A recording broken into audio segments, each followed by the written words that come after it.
গাড়ি নিজে নিয়ন্ত্রণ হারিয়েছে, কারণ উনি অতিরিক্ত গতিতে গাড়ি চালাচ্ছিল। আমরা সবসময় কুমিল্লা থেকে উঠি, এটা তৃষা প্লাটিনাম কুমিল্লা থেকে ছাড়ে। আমরা চাকরি করি এখানে কুমিল্লা ঢাকা মার্কেটের কোঅপারেটিভ ব্যাংকে। এখান থেকে আমরা বাড়ির উদ্দেশ্যে আসতেছিলাম আর কি, চট্টগ্রাম শহরে।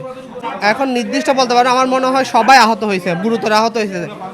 সবাই বাদবর্তী লোক ছিল, সবাই মোটামুটি গুরুতর বা আহত হয়েছে। না, আমরা আহত হওয়ার পর আমরা 5-6 জন মিলে একটা আপনার পিক আপ করে চলে আসছি এখানে সীতাকুণ্ড ক্লিনিক। এইভাবে অনেকে এখন গাড়িতে করে পাঠাচ্ছে, অনেকে চট্টগ্রাম মেডিকেলে পাঠিয়ে দিচ্ছে যারা অতিরিক্ত গুরুতর আহত হয়েছে। আল্লাহ হয়তো আমাদেরকে অনেকভাবে সেভ করছে এই আর কি।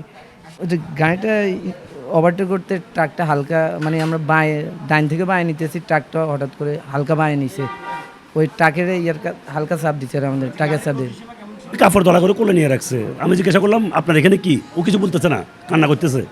তো আর ওকে বেশি খোঁচাই নাই, ও কথা বাইর করার চেষ্টা করে, কারণ ও বলতেছে না ওই বাসে যাত্রী, কারণ যেহেতু আরও লোক ছিল। আরও আমি যখন আসি তখন একজন জীবিত আছে কিনা জানি না, ওকে অ্যাম্বুলেন্সে দিয়ে পাঠিয়ে দিয়েছি।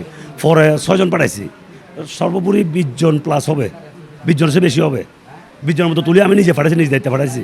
বাকি 5 জন তো আপনি দেখলেন এখানে। সড়ক দুর্ঘটনার রোগী প্রায় 20 থেকে 22 জনের মতো রোগী একসাথে আসে, যার মধ্যে আমরা 2 জনের অবস্থা অনেক আশঙ্কাজনক দেখেছি। আমরা মোটামুটি সবাইকে চিকিৎসা দিয়েছি। আর হচ্ছে যে যাদেরকে প্রয়োজন তাদেরকে আমরা চট্টগ্রাম মেডিকেলে রেফার করেছি। আসলে অনেক রকমের ইনজুরি ছিল, কারো মাথা ইনজুরি হয়েছে, কারো হাতে ইনজুরি হয়েছে, পায়ে ইনজুরি হয়েছে। এটা ম্যাক্সিমাম মানুষেরই মাল্টিপল জায়গায় ইনজুরি হয়েছে। হ্যাঁ, আর দেখা যাবে যে তাও মোটামুটিগুলোকে স্টেবল করে তারপর আমরা ছেড়েছি আর কি। আমি 9:41 999-এর মাধ্যমে সংবাদ পাই যে নুনেরছড়া একটি বাস উল্টে গেছে। সংবাদ পাওয়ার সঙ্গে সঙ্গে আমি আমার মোবাইল পার্টি সহ দ্রুত ঘটনাস্থলে আসি।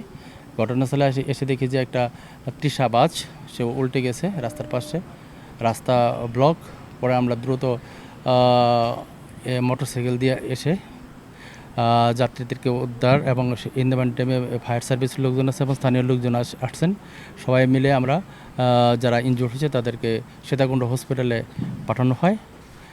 পরে আমরা সেখানে তীব্র যানজটের সৃষ্টি হয় বিধায় আমরা দ্রুত রেকার এনে রাস্তা ক্লিয়ার করি এবং যারা আহত হয়েছে শুনতে পারছি যে সীতাকুণ্ড থেকে গুরুতর আহতদেরকে চট্টগ্রাম মেডিকেলে স্থানান্তর করা হয়েছে।